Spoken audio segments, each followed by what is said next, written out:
Kicking off the list at number 10, laughing. Some of these lists are pretty messed up. We got chemicals that can melt your skin off, demon photos, haunted islands, you name it. I try and use humor whenever I can. Making people laugh is my favorite thing. Laughing's great and all, but do we even know why we do it? We pay to go watch movies or stand-up comedy or improv to laugh. Most people will ask for their money back because they didn't laugh. It's the weirdest thing. Laughter isn't uniquely human. Rats also laugh when they're tickled, which is a fact I didn't want to know, but now since I do, you have to as well, courtesy of clicking my face. So far, we believe that laughing is done to promote pro-social behavior. Like when you're play fighting your siblings, you keep it light, you laugh, you don't just stare at them and aggressively, you know. It's also thought that humans evolved differently and they use laughter in different ways after our evolutionary split with other species. So next time you laugh at a joke, just wait a beat and then ask the group why they thought that was funny and start taking some notes, you know, really mix it up. Number 9. Itching. Okay, let's see if you can go this entire video without scratching yourself. Being itchy is the worst. My skin gets so dry in the winter, I look like a madman most of the time. Sometimes you feel an itch and it's a tiny bug and your arm hairs pick it up and your brain tells you something's afoot. But sometimes it's literally nothing. Nothing is on your skin, you're scratching, you're like, why? There's nothing here. You ever get somebody to scratch a specific part on your back? There is no better feeling on the planet. Itches and pain also go hand to hand. Scratching offers relief to an itch because scratching causes pain. Pain blocks out the itch, but some painkillers also cause you to be itchy. So our brains are like, I don't really know what I want. We don't know yet. I'm itching to know the real purpose here. It sounds like we've barely scratched the surface. Yeah, I have like 4 more. Number 8, hiccups. Hiccups are the absolute worst. Not only are they wildly uncomfortable, but they're also annoying. Even if you're by yourself and you get the hiccups, you still get embarrassed. You're like, oh, I hope no one can hear me. This is horrible. But why do we do this? How do we cure them? Make it stop, please. The way we handle hiccups still feels like the Middle Ages. It's almost like it's a joke. It's like, yeah, hold your breath, maybe drink water upside down. Can I try scaring you? Maybe that'll work. Like, what? The only treatments for severe cases involve sedation and nerve stimulation. Nothing you can do nor want to do in the middle of math class. You just gotta deal with it. These involuntary diaphragm contractions cause your vocal cords to close and open briefly, which results in you sounding like a complete idiot. Like, sorry, we're good. Number 7, yawning. You ever yawn and then a little saliva shoots out of your mouth? Like you're a snake, like you're a sneaky snake all of a sudden? That's called gleeking. It'll catch you off guard. It's a little weird, but that's just your salivary glands doing their thing. The actual yawn itself, we don't totally understand to this day. We yawn when we're tired, but we also yawn the moment we wake up. What's going on up here? Also, why does seeing somebody else yawn make you want to yawn? Skydivers say they often yawn right before jumping, so it doesn't belong to the I'm tired category. Know what I'm saying? The purpose of a yawn remains a mystery. We used to think that yawning was our way of taking in large amounts of air to increase oxygen in our blood. But after a number of experiments done in 1987, that hypothesis was thrown aside. Also, I kept track of how many times I yawned while reading about this thing.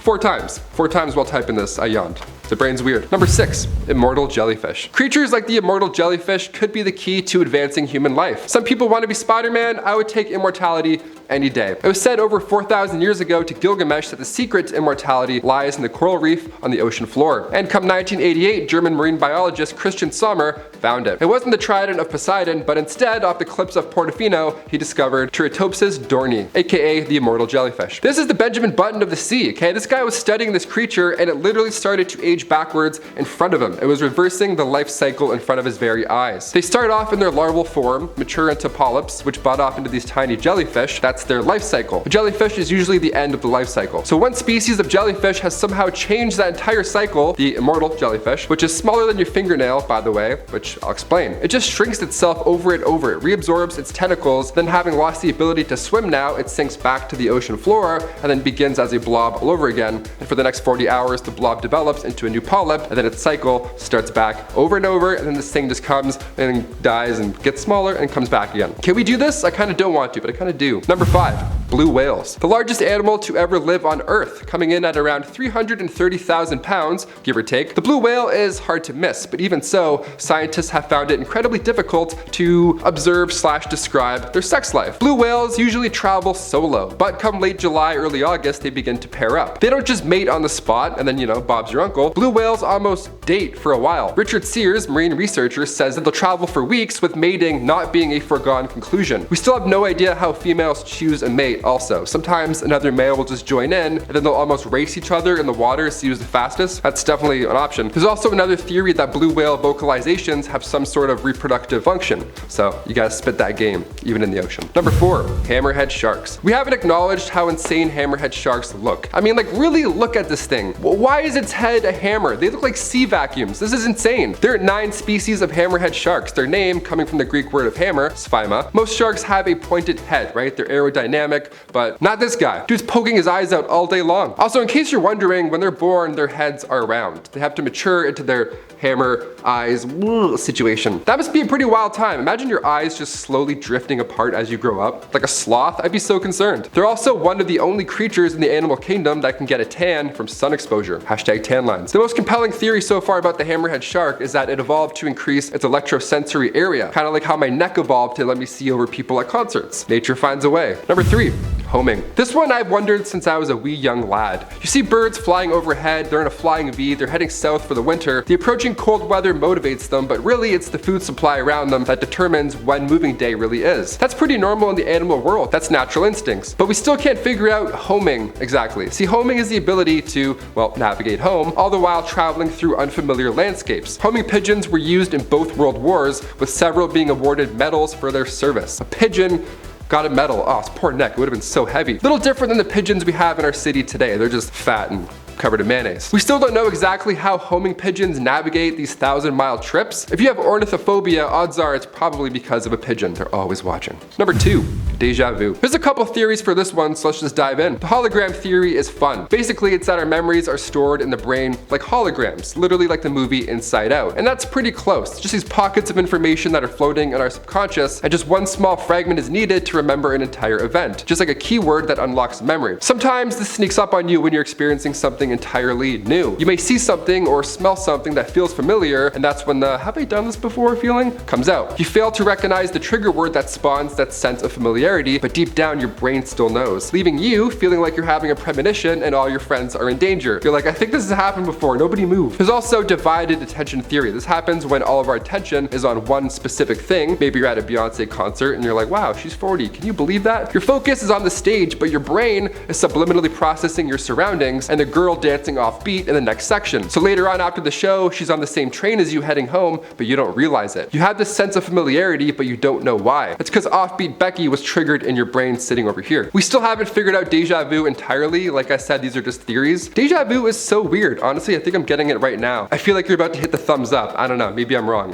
Yeah. And number 1, crying. Okay, we'll save the tearjerker for last. A good amount of scientists believe that crying, like emotional crying, like sadness, was a way for our ancestors to communicate sadness at a close distance without being vocal, right? You know how some people say they can cry on demand? Well, that's the exact idea. To signal, right? Many believe this was the start of humans developing emotions. Now in the Middle Ages, crying was quite risky. If you let a few teardrops and they fell from your left eye, well, the whole town would think that you were a witch, because witches can only shed 3 tears from their left eye. It's also been proven that crying expels toxins, but the exact reason why we feel like crying during a sad movie, well, that still remains a mystery. Number 10, fingerprints. Your prints are so unique that Apple trusted them as a security verification. Apple Wallet, Touch ID, that stuff was game changing. Unless you had their thumbprint, you couldn't get into anyone's phone. It was pretty unique. Your thumbprints are unique, but also they're quite mysterious. The biological function of fingerprints, these ridges on our fingertips, is not understood yet. There was one theory about how it improved grip underwater. I myself was like, we used to come from the sea and stuff. We're like Atlanteans, that's why our fingers get that. No, it's been sadly disproven. The only theory we have left is that they help improve our touch perception. But perception is a whole other thing. I'll dive into that later on, as you guessed in this list. Number 9,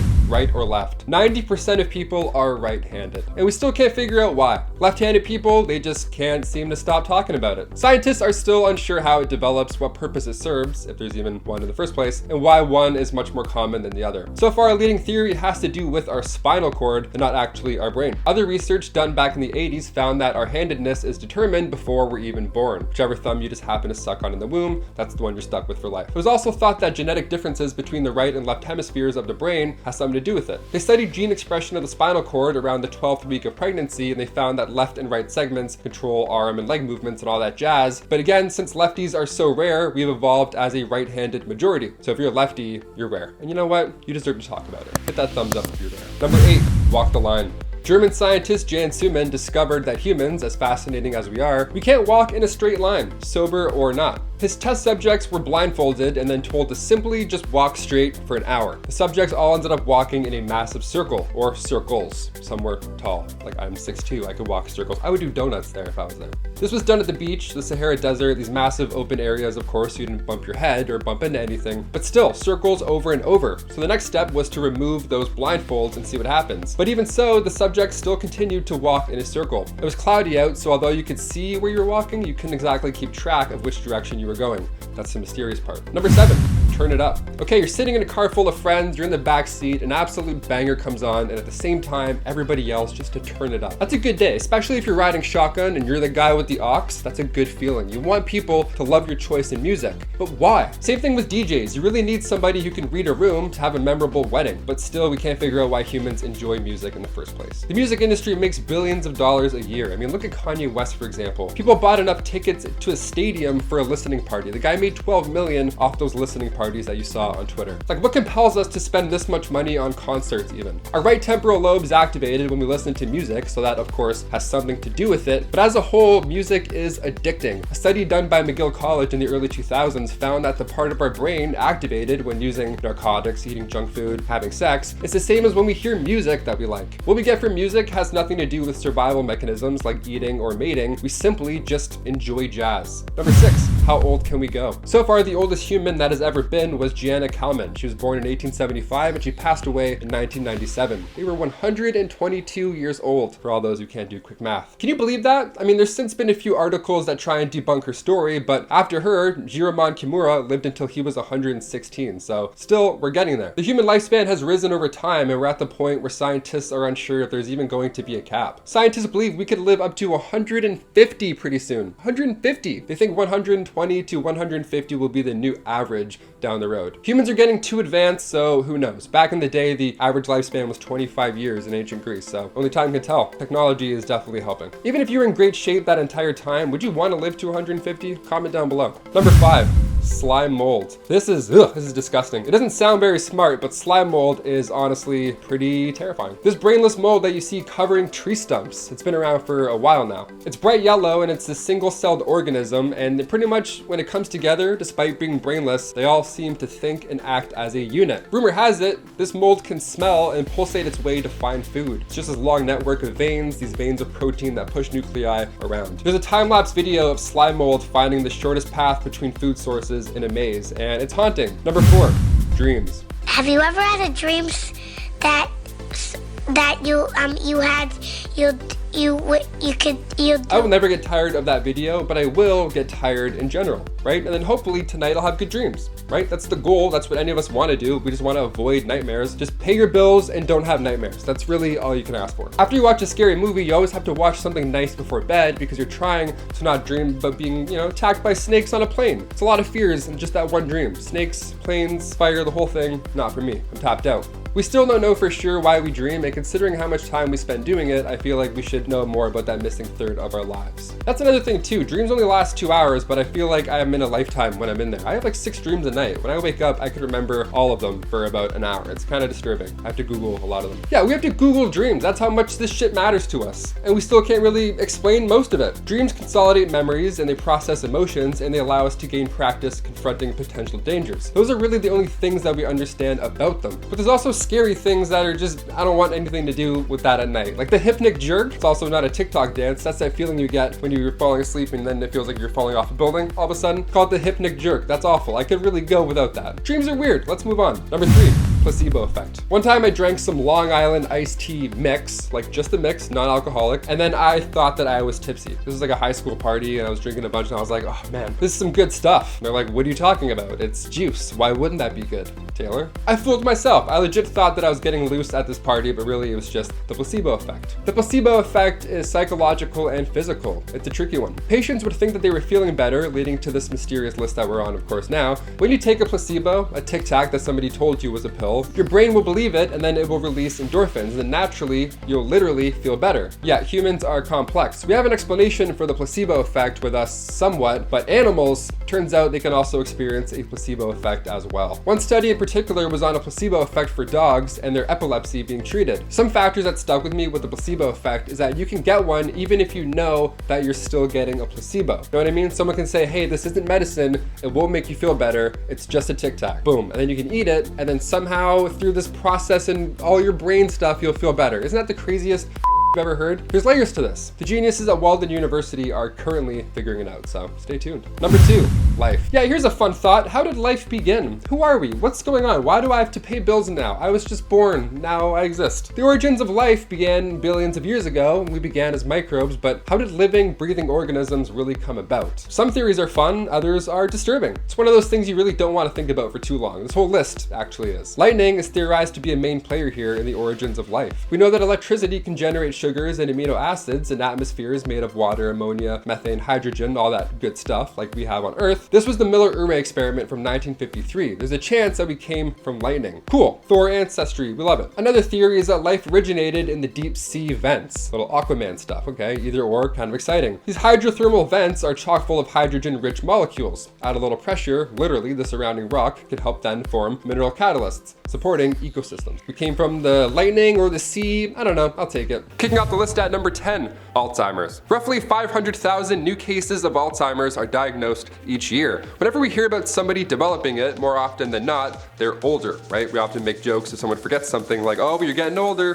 Alzheimer's are kicking in. It's, it's common at this point, but we still don't know why or where it comes from. Alzheimer's is an irreversible degeneration of the brain that causes disruptions in memory, personality, cognition. Every 3 seconds in the world, somebody develops dementia. Annual healthcare spending adds thousands if you're suffering from Alzheimer's, and more than 16 million Americans are providing unpaid care for somebody with Alzheimer's right now. It's the 5th leading cause of death for those 65 and older. There's early onset and late onset Alzheimer's. There's 2 categories. There's no cure for either. Scientists are still trying to figure out what causes the disease, but so far, a leading theory is that Alzheimer's is caused by a pileup of these proteins called amyloids, which harm the brain. This is a theory, but medicine that clears amyloids from the brain aren't doing the trick. Hopefully in a future video we break down the cure to Alzheimer's, but until then, Alzheimer's remains a biological mystery, hence why we're here. Number 9, but why? And then I talk about holes right after. We'll try and lighten up the mood here just a little bit. Here's a fun fact. Scientists aren't sure why we have an anus, a butt, a hole. We're so obsessed with them in pop culture and we don't even know why we have them. Yeah, next time Sir Mix-a-Lot sings about liking big butts, somebody pull him aside and just ask him why, Be like, Mr. Mix, why do you like big butts?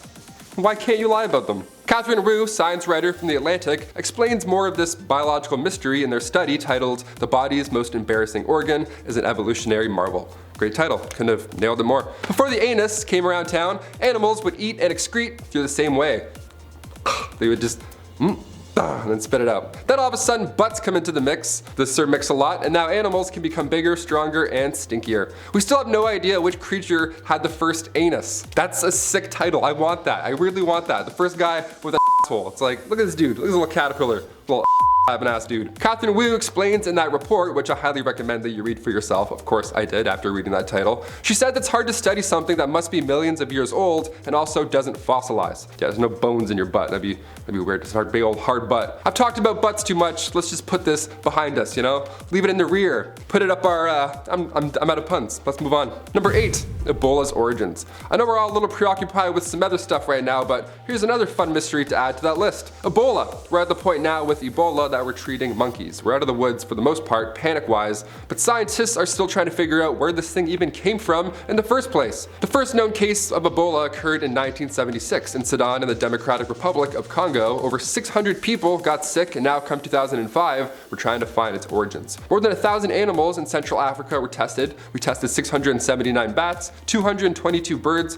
129 small vertebrates, and the only animal found with Ebola was bats. Specifically, 3 types of fruit bat. It's still unclear whether bats are reservoirs for the virus or if this was a bat infection that also affected people. Hence the mystery. We're still trying to figure that out, believe me. Number 7, the appendix. It's been around for quite some time, that's for sure, but are we even sure why we have an appendix anymore? This organ causes a lot of discomfort. More often than not, you'll have it removed, and it's now a standard procedure. It's so common, but why is removing an organ from your body common? Why are we just like, oh, you're doing that thing? Great, I've heard about that. That's your time. No, this is weird. We're taking a thing out of our body, like, and then stitching it. Ugh. Well, what scientists do know about this whole process is that our plant-eating ancestors for sure needed it. They needed an appendix for digestion, but cut to us, we still have it because we're at that point in evolution in the middle where we don't need it anymore. That's the leading theory here. But another theory that's more recent is that we have 2 types of bacteria in our colon. A lot of ass talk in this one. The nasty type causes infections and harms tissues and all that bad stuff, but other types of bacteria are good, as odd as that sounds. It doesn't harm the colon, and when the subject takes antibiotics, they get rid of bacteria in the colon. The appendix job is to store good bacteria when the colon is being flushed out. That way, the good stuff can still stay in control. Still mysterious, but the brilliant scientists at the University of Arizona are getting to the bottom of it. I had one more pun. I waited for this one. There we go. Now I'm done, I swear. Number 6, blushing. Okay, picture this. You're standing near your locker, it's high school, Blake rolls up on some Heelys, does a cool hockey stop, everybody looks over, he puts his longboard to the side, pulls out flowers, and Roller Blake is now asking you to prom. You immediately start to blush, right? You're feeling all that hot, panicky, your face gets hot. This is a sign of embarrassment, or you're happy, or you're confused. What is blushing, and why is it so damn obvious all the time? Let's talk about it. The origins of blushing, and whether or not humans started doing it to maximize personal gain, is the true mystery here. Charles Darwin was scratching his head over this. Why do humans call their own bluff when they lie, but animals don't? One leading theory is that humans did it to submit authority, but over time, as our social interactions changed and became more complex, blushing was a behavioral trait that represented guilt or embarrassment. Scientists have noted that women blush more than men, and we think it's because women would usually show their honesty to men by blushing, right? We're looking at this in a reproductive, animalistic way. They would blush so that they can produce an offspring. That's like the OG origins, but the other stuff we still don't know about. Hence the mystery, hence this list. Number 5, lying. Okay, I think it's time to admit that we all lie. Just a little. It's Kanye West lies in Jail Part 2. We all liars. So good. Robert Feldman, University of Massachusetts psychologist, he words it really well. He says when it comes to white lies, we're trying not so much to impress other people, but rather to maintain a view of ourselves that is consistent with the way that they would like us to be, which is a great way of saying I just lied to you. I'm gonna start using that one next time I bail on my friends and they get mad. I'm just gonna be like, look guys, I wanted to come, but I needed to uphold the way that you view me as the guy who always bails last minute. Just gotta keep it going, or else who am I, right? If I didn't bail, then I'm a liar. Like, what's your true agenda? We don't know exactly why we lie, but it starts when we're young. Children start lying at the age of 4 to 6. Now this, weirdly, is a good thing. This means that they're learning. Humans lie to avoid hurting themselves or to avoid getting in trouble. But it's not always primal. Sometimes we lie to make others feel better. That's the mystery. Of course that turtleneck looks good on you.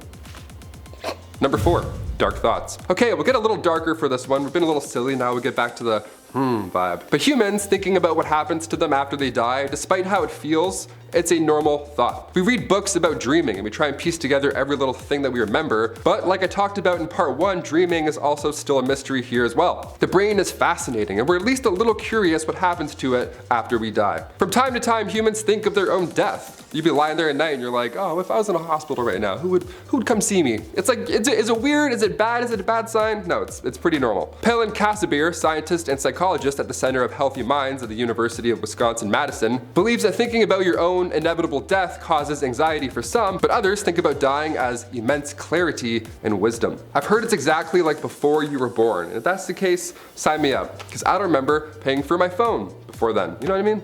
No bills before that. Just darkness, a lot of sleep, no food, and no bills. Good time. The mystery here is why we so commonly daydream of our own death. That's what I'm really talking about here. Do you think animals had that same thought? Or are they too focused on eating and surviving to daydream who would show up at their funeral? Humans are strange. Number 3, hair. To be specific, we're talking about hair you know, down in the southern regions. The southern, south, hair down, pubic hair. We're talking about pubic hair. Pubic hair is a biological mystery, and yes, even after we hit puberty, we still can't figure it out. Of course, we have many theories, but no definitive answers. So far, we believe this is a part of our evolutionary history, and it comes from a time where humans needed fur all over their bodies. Robin Weiss at University College London made a pretty remarkable observation. At some point, our pubic hair became thicker than the rest of our hair in our body. That's the mystery here. Our best guess is protection against cold, or to protect the genitals during intercourse, or to prevent chafing from running around and doing parkour and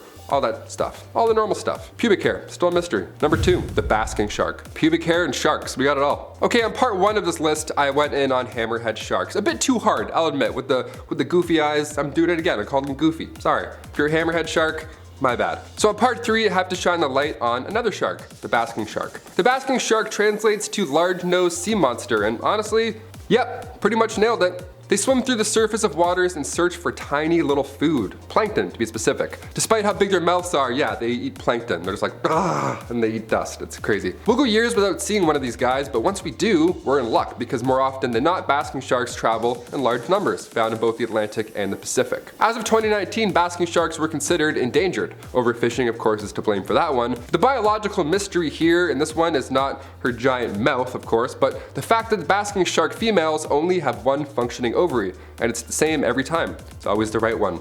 Mystery. Yeah, the big mouth part is not the mystery. You thought, eh? You really thought I was gonna say. No, that's normal. That's just shark stuff. Hashtag just sharky things. And finally, number 1, blood types. A, B, AB, and O. Those are the 4 main blood groups. Each can be Rhd positive and each can be Rhd negative. So there's actually 8 groups in total. O positive is the most common, while AB negative is the most rare. If you're AB negative, congratulations, you're rare and your blood is rare. Now I'm starting to sound like a vampire. When donating blood or receiving it, you need to know which type of blood you need, of course. It's important that you know which type of blood that you need. Different types fight off different infections. Now scientists believe this began around 20 million years ago. Just like the appendix, this mystery kicked off long before us. We don't really know why blood types change among us, and the reason that we're A positive or B negative, like many things in this series, is a biological mystery. Dr. Mohammed Mobayed of Promedica Hematology and Oncology Associates explains on thehealthy.com that natural selection would provide unique blood types to beat specific infections. So if you're ever wondering why our blood type is different even in your family with the same genes, well, get in line. Lots of scientists are still trying to figure this one out.